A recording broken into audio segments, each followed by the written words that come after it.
जय श्री कृष्ण। श्रीमद् भागवत पुराण के प्रथम स्कंद से सुखसागर नामक ग्रंथ से मैं 15वां अध्याय शुरू करने जा रही हूँ। 15वां अध्याय में है, धर्मराज ने सुन्यो जब कृष्ण गए निज धाम, कियो हिमालय गमन तब तज करके सब काम। अर्जुन द्वारा कृष्ण का स्वधाम गमन सुनकर पांडवों की हिमालय यात्रा इसमें बताई गई है। सूत जी बोले, हे शौनक जी, कुंती नंदन अर्जुन भगवान श्री कृष्ण चंद्र के वियोग के कारण अति व्याकुल थे। उनके शोक का पारावर नहीं था। उधर धर्मराज युधिष्ठिर ने अनेक प्रकार की शंकाओं से युक्त प्रश्नों की बौछार आरंभ कर दी। उनको सुनकर के अर्जुन का हृदय और भी संतप्त हो गया, मुख सूख गया, रंग फीका पड़ गया, नेत्रों से अविरल अश्रुधारा बहने लगी, कंठ रूध गया, वह अवाक से होकर चुप रह गए। उन्हें अपने प्रियतम भगवान श्री कृष्णचंद्र की यात्रा याद आकर हिलकियाँ बन गई। बड़ी कठिनाई से अश्रु पोंछकर रुधे कंठ से धर्मराज युधिष्ठिर से बोले, भ्राता जी, हमारे प्रियतम श्री कृष्ण ने हमें ठग लिया है। वे हमें त्याग कर इस लोक से चले गए, जिनकी कृपा से मेरे परम पराक्रम के सामने देवता भी सिर नहीं उठाते थे। उसे श्री कृष्णचंद्र ने मुझसे ले लिया है। प्राणहीन मुर्दे की तरह मेरी गति हो गई है। मैंने द्रौपदी स्वयंवर में अकेले ही द्रुपद के यहाँ संपूर्ण राजाओं के तेज को छीण कर दिया है। द्रुपद की प्रतिज्ञा पूर्ण करके उन्हीं भगवान श्री कृष्ण की कृपा से द्रौपदी का स्वयंवर जीता था। जिन भगवान श्री कृष्ण की कृपा से मैंने इंद्र को पराजित करके अग्निदेव को खंडवन दहन करके दिया है, उन्हीं की कृपा से मैं दानव से इंद्रप्रस्थ में यह सभा बनाई थी। उन्हीं भगवान श्री कृष्णचंद्र की कृपा से आपके छोटे भाई भीमसेन ने संपूर्ण राजाओं को हराकर महाबली जरासंध को मार गया। उन्हीं भगवान श्री कृष्णचंद्र की कृपा से सबने इस महाभारत युद्ध को जीता था और दुष्ट दुर्योधन से अपना प्रतिशोध लिया था। दुर्वासा के कठिन शाप से उन्हीं भगवान ने हमारी रक्षा की थी। उन्हीं भगवान की कृपा से मैंने शंकर जी को प्रसन्न करके पाशुपत नामक अस्त्र प्राप्त किया था। उन्हीं श्री कृष्णचंद्र की कृपा से मैं सशरीर स्वर्गलोक में जाकर देवराज इंद्र के बराबर आधे आसन पर बैठा था। उन्हीं भगवान की कृपा से मैंने यह गांडीव धनुष धारण करके निबाध कवच दैत्यों का संहार किया था, जिनकी कृपा से आपके अनेक राजसूय यज्ञ किए हैं। वे ही भगवान श्री कृष्णचंद्र आज हमको असहाय अवस्था में त्याग करके अपने स्वधाम को चले गए। हे महाराज, दुष्ट कौरवों की अपार सेना जो उमड़े हुए समुद्र के समान अगम्य थी, जिसमें भीष्म द्रोण आदि बड़े बड़े मगर मच्छों के समान थे, मैंने उस महान दुस्तर महासागर को उनके चरणों की कृपा से अकेले ही पार कर लिया था।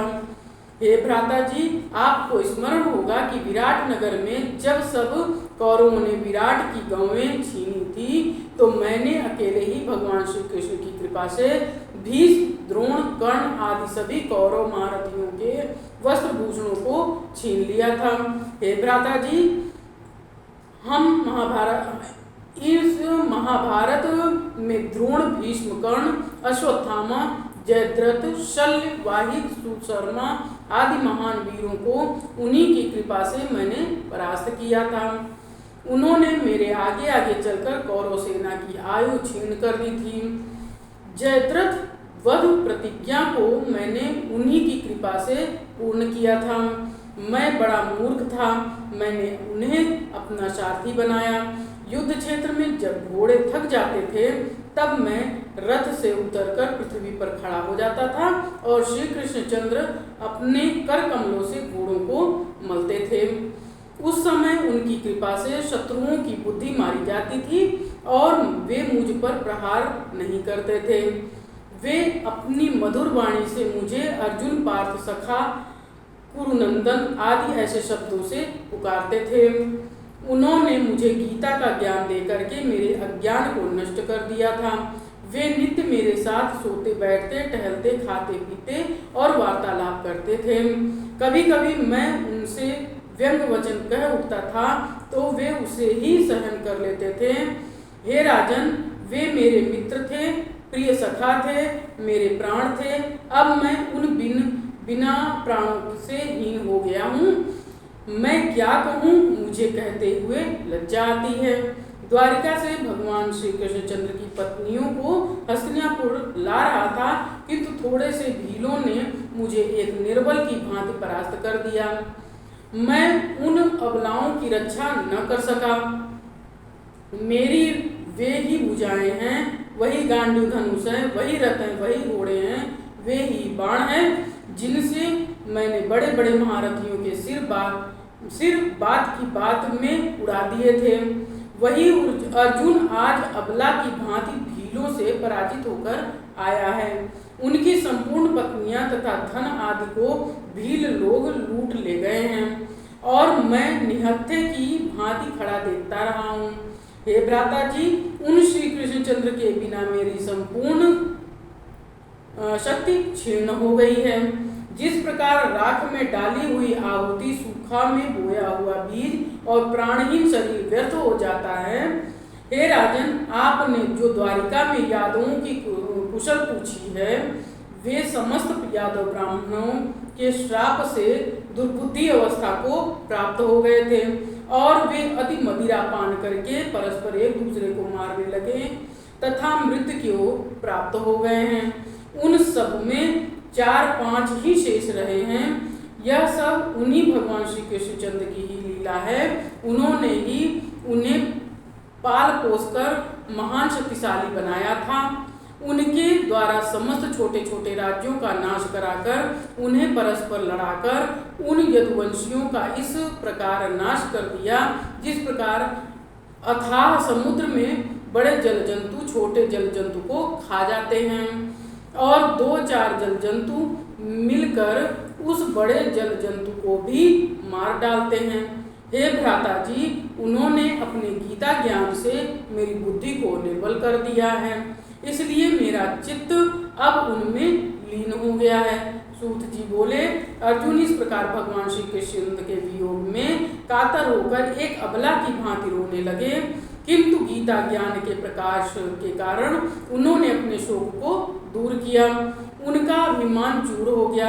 अर्जुन के मुख से भगवान श्री कृष्णचंद्र के स्वधाम गमन और संपूर्ण यदुवंशियों की नाश का समाचार सुनकर के धर्मराज युधिष्ठिर ने अपना कर्तव्य शीघ्र ही निश्चय किया।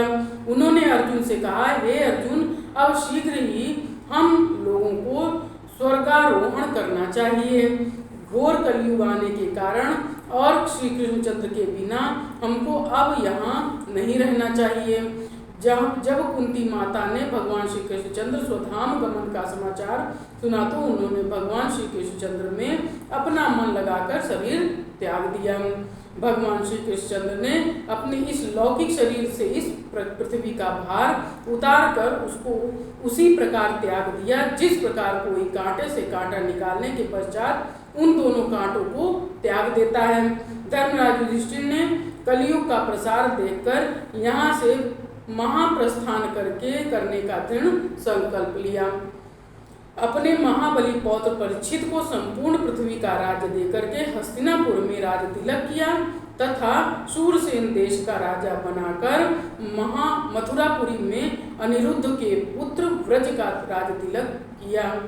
तत्पश्चात परम ज्ञानी युधिष्ठिर ने प्रजापति यज्ञ किया और संपूर्ण अग्नियों को अपने में लीन करके संन्यास ले लिया।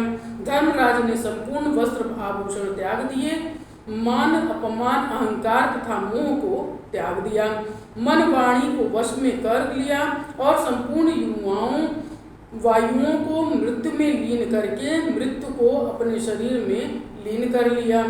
उन्होंने अपने शरीर को सत रज तम में मिला दिया। इन तीनों गुणों को प्रकृति में लीन कर दिया, प्रकृति को आत्मा में लीन कर दिया और आत्मा परम ब्रह्म में लीन कर दिया। उन्हें संपूर्ण विश्व ब्रह्म रूप दृष्टिगोचर होने लगा। तत्पश्चात युधिष्ठिर ने चीर वस्त्र धारण करके अन्न जल का परित्याग करके मौन धारण कर लिया। उन्होंने अपने केश खोल दिए। तत्पश्चात वे बिना किसी की ओर दृष्टि किए बहरे के समान घर से बाहर उत्तर दिशा की ओर चल दिए।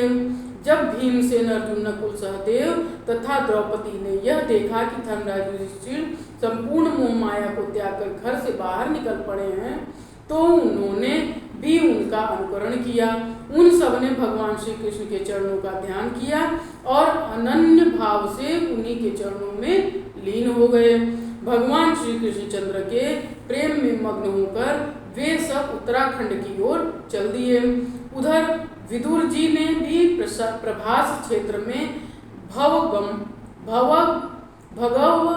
भगवमन्य होकर के शरीर त्याग दिया और वे अपने यमलोक को चले गए।